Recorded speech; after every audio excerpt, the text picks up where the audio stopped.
It is sad that in our country we raise issues and cases of corruption and we promote anti-corruption. We are yet to see the finalities and the endings of cases like that of the, idealism of the Niger Delta Development Commission, former chairman of the Pension Reform Tax Office, Abdulrasheed Maina, and a whole lot of them. It's like we've developed a talk shop in our country. We keep hearing create all sort of groups and all of that. But what's your take on this?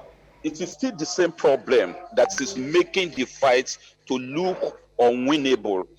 For example, if you ask me, we follow up on the case of Buhari, for example. You remember when Nuhu Ribadu was in the saddle, Buhari tried to bribe him with $15 million, which Nuhu Ribadu collected but deposited at the Central Bank of Nigeria. It's still there till now.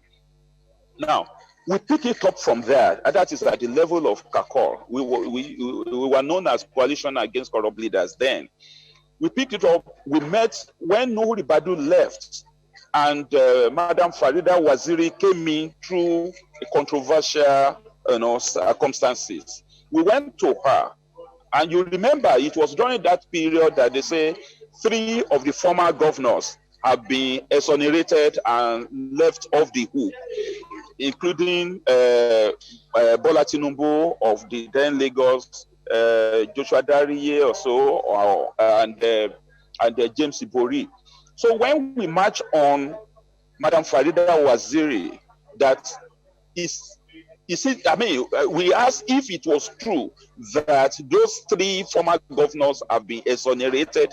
She promised there and then that such information didn't emanate from her office. What I'm trying to to say now is that if a people is united, if a people is insistent, if a people is determined, they will win. So eventually, James Ibori was put on trial based on that agitation that we made. First, it started in Kaduna. We followed them to the Kaduna Federal High Court. When it was brought to Asaba Federal High Court, we were there also. We followed it up blow by blow until it got to Dubai, and from Dubai to the UK. We were in the UK with them until the case was determined in favor of the people of Nigeria in the UK courts.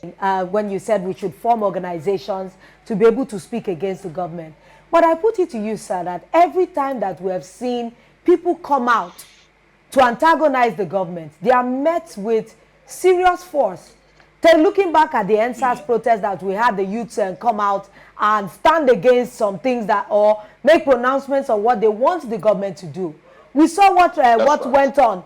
And some individuals that have come out to speak against the government, we see how the government have reacted to them. You see,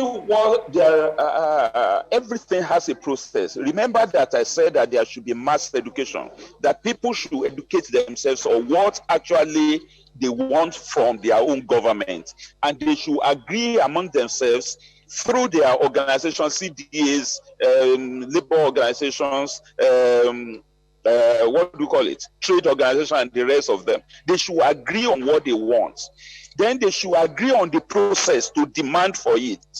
Is it through street protest? Is it through petition? Is it through the judiciary? Is it through any other channel of agitation that they want to achieve that? But when you look at what happened in NSAS protest, it is there is a confusion at a stage. They started well, they condensed their demands into 5-point agenda, and the government, saying that the position was popular among the people, the government accepted to dialogue with them, and several government officials actually accepted.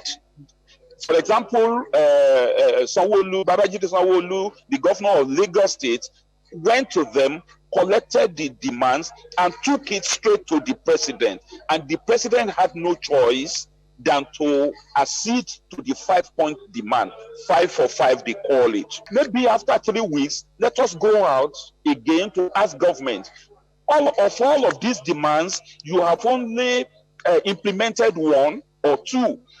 How about the remaining? Then you put timeline that, okay, another 3 weeks, another aspect of the demand ought to have been executed. But if you continue to agitate, you call people to the streets, you turn it to a carnival.